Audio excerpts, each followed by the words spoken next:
Capricorn. So here is your reading, your monthly reading for April. So here we go. You have the Six of Wands, the Wheel of Fortune, Seven of Swords, Two of Swords, Two of Cups, King of Swords, and then Seven of Pentacles. Okay. So the top row represents kind of the overall monthly feel, and then the bottom row represents kind of each week, a general feel for each week in the month. So basically, the Six of Wands is about having success. It's about having a victory. So you're celebrating something. You're getting some type of a recognition. It's like you've achieved some type of important milestone. Now, the Wheel of Fortune could indicate that your luck is turning for the better. If you've been down on your luck a little bit or having a little bit of problems, your luck is turning. But the Wheel of Fortune always reminds you that the wheel is always spinning. So what goes up must come down. So it's always in rotation. So you enjoy the moment. If you're having a bout of good luck, enjoy it. So it always reminds you to always enjoy and be appreciative of the good luck. So then the Seven of Swords, this is the card, I call it the card of sneakiness. Now it could represent like some theft, deception, somebody being sneaky, running their own agendas, but it also could indicate that you need to be more strategic. And I think with this reading, I think this is about maybe you becoming more strategic. So now let me continue. So now the Two of Swords is all about having like an indecision, like it's about indecisiveness, having a decision or something you have to choose between, but you're kind of at a stalemate and you're kind of putting a pause in it and you're not really making the decision. Now, the Two of Cups is all about like harmonious partnerships. Like it could be that you're meeting somebody new, or it could be that there's some type of harmonious connection or collaboration that you're experiencing with somebody. And the cups are always emotional, so it's a little bit more of like an emotional based connection. The King of Swords, he's very the swords represents the mind, communication. He's very intelligent. He's very fair, honest, analytical. He has this like authority to him, but he's also like a master of the mind, and he's very fair in his judgments and rational. He makes rational decisions. Now, and the this says hazards here, but this is the Seven of Pentacles, is about patience. It's about like you almost like planted the seeds and now you're waiting for them to grow. They're growing slowly. It's about slow progress, but their progress being made. So basically what I think kind of smushing everything together, kind of like mushing it. You have some kind of victory. You're coming off, there's something that happened. It doesn't necessarily need to be like a full completion of something, but you're celebrating some type of success. Even if it's a minor success, you're celebrating something. You're happy that you've accomplished something. And I feel like this is indicating that your fortunes are kind of turning. Like you're going to have some, like if you've had a little bit down on your luck, there's luck coming your way. But I think with the Seven of Swords, with everything, I think going forward, I really feel like you need to be strategic, because with the Two of Swords here about being like indecisive about stuff, and then the King of Swords having this kind of mental clarity and fairness in decisions, I think you need to be strategic in whatever you're doing going forward, whatever this kind of indecisive moment, I think you need to look at it in a strategic way. And I feel like the Two of Cups could be indicating that you have somebody is in your corner. Somebody really has your back, and it could indicate like you're meeting a new person, a like-minded new person, or it could just indicate that you're able to kind of rely on somebody who genuinely has your best interest at heart. And you have this like harmonious connection to help you through this. And I think like the King of Swords could indicate that this person is really like this like fair-minded figure, but this also could be you taking on that role and that energy of, deciding that you need to be more strategic in the situation, and in order to kind of resolve this indecisive, this impasse moment, you need to kind of be a little bit more fair-minded, a little bit more informed, maybe a little bit clearer about your intentions about the situations and the best way, because the King of Swords, he's not ruled by his emotions. It's all about logic. So maybe the best way forward on something, and the better way non-emotionally, I guess, like, our hearts and our minds sometimes are at odds with each other. What we want and desire in our heart is not always what our brains are telling us to go forward with. And I really feel this King of Swords is saying that, you know what,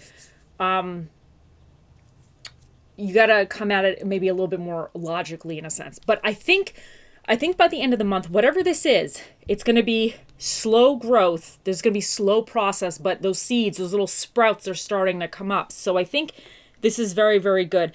But I think you're going to have patience, and maybe it's one of these situations where you're going to have to reevaluate it and maybe kind of change things. Like sometimes you do something and it doesn't quite work out the first time around. So you're like, oh, okay, I'm going to try it again, but I'm going to switch things up a little bit. So to me, this is saying that you're going to get progress with whatever the situation is. There's progress, but you might need to sometimes rework the system in a sense, rework whatever it is. Now let's get into your oracle cards, Capricorn. So now, first up, you have today for tomorrow. Now this deck is about more of like, I don't want to say the negative aspects, but things that you might need to, you're going to face or you may need to overcome in the month. So today for tomorrow is actually, it's a very interesting card, and I feel like it's very, very relevant to everybody. I mean, all these cards are always relevant, but this one to me is very, very, it's very interesting because I do this all the time. Now, it's almost like living in the past, living in the future, and just you're never really living in the present in a sense, or like what you do now. You make sacrifices. No matter what you do today, you're sacrificing something in a sense. Almost like, for instance, let's say you're in school. Let's say you're a student and you're working on an essay today. Now, in the future, it's good that you're working on that essay because you're going to get the essay done and it'll be good for you in the future. But while you were working on that essay today, maybe your friends wanted to go to some, I don't know, some like waterfall somewhere or something, but you sacrificed that moment to go with your friends and have that experience because you're working on this essay.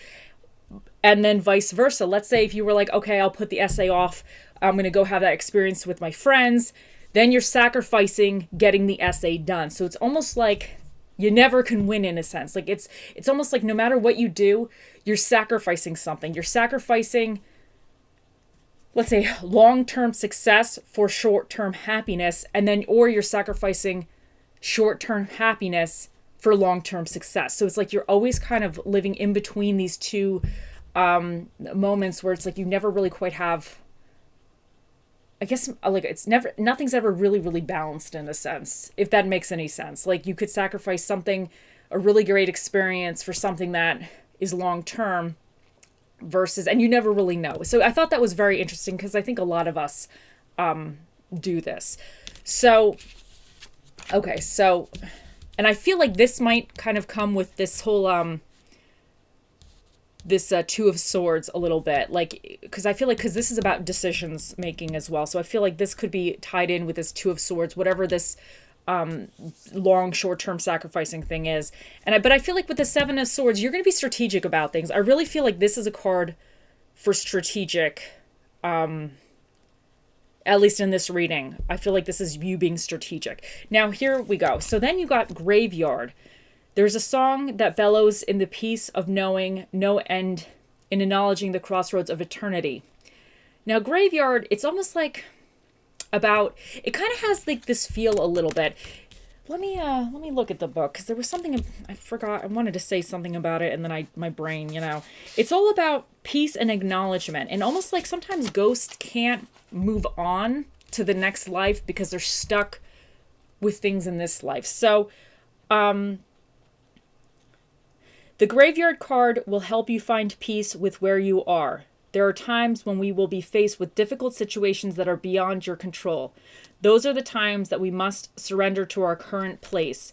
There's no use in fighting a battle you've already lost. Take control over the things you can change yourself. The situation you're inquiring about is no longer in your hands. The powers that have taken over. Often we are faced with challenging endings that is necessary to facilitate a bright new beginning. So,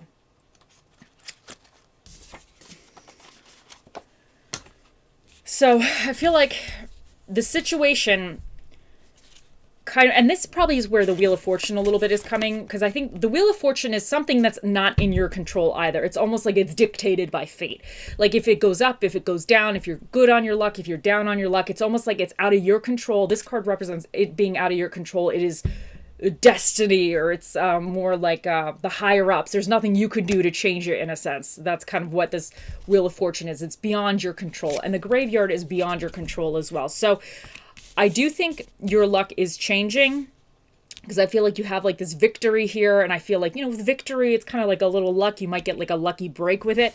But I think that you need to be strategic. And I think even though whatever the situation could be maybe like beyond your control, I think you are able to still be strategic with certain things. And I think that's with the Two of Swords.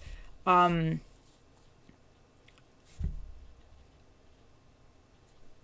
even when things are going well, sometimes there's decisions and stuff that we're still kind of stuck on. And I feel like this is needing to clear out that decision.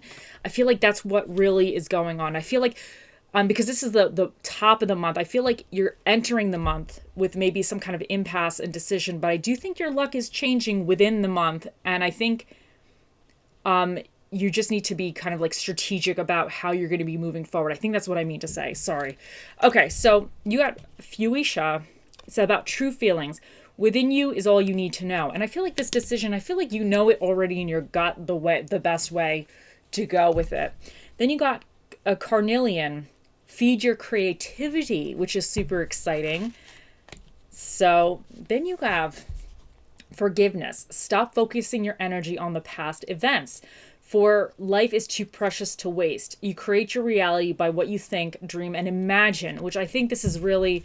I feel like this could also go with this card a little bit, because you're always kind of living one or the other. It's almost like sometimes things from our past, we like make decisions today because of things from the past. And I think like sometimes those are good decisions, sometimes they're bad decisions.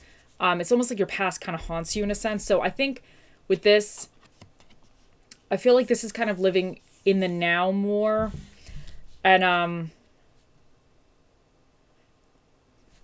maybe this forgiveness really ties in with the Two of Swords about kind of holding off in a sense on making a decision.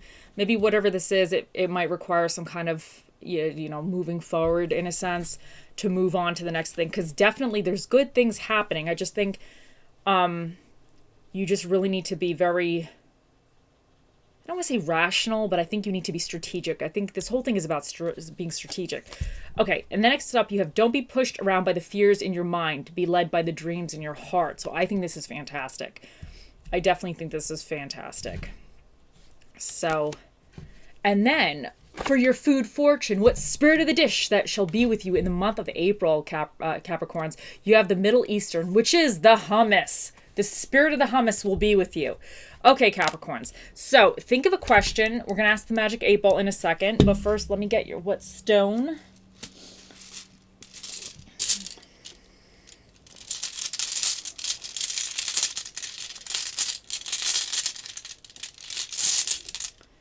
Ooh, you have Inspire. Oh, that's really exciting.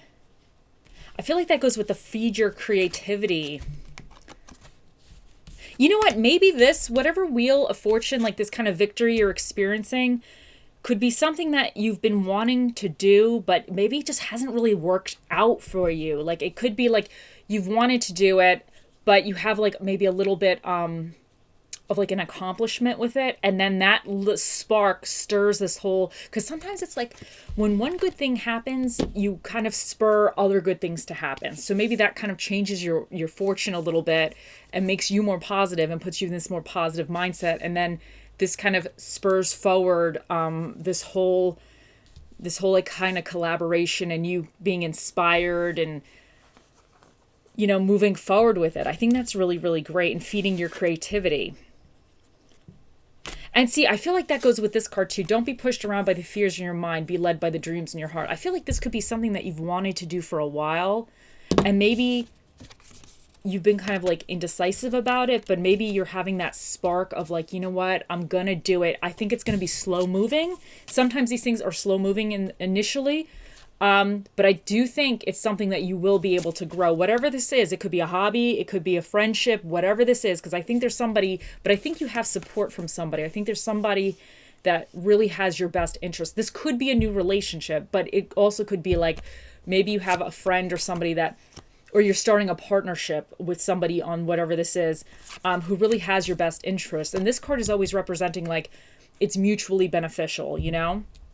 So yeah, so I think that's really, really great. And maybe this today for tomorrow was really like, it could be something that you kept pushing this, whatever this is, you maybe kept pushing it off because it wasn't the right time or you had to focus on other things. And so you never really got necessarily like fully around to it. But maybe the time, this is saying that the time is right now to do it. I think that's kind of what's going on here. You know? I think that's super exciting. And I feel like with this, maybe this, with this graveyard and the Wheel of Fortune, this is saying that this is the time. Finally now, it's like destiny is on your side with this situation. So that's exciting. Okay, now let's get your little numbers. Okay, you got B, N, E, Y, I, and S. And then you have 4 and 1. Okay, Capricorns. Think of your question. Okay, here we go.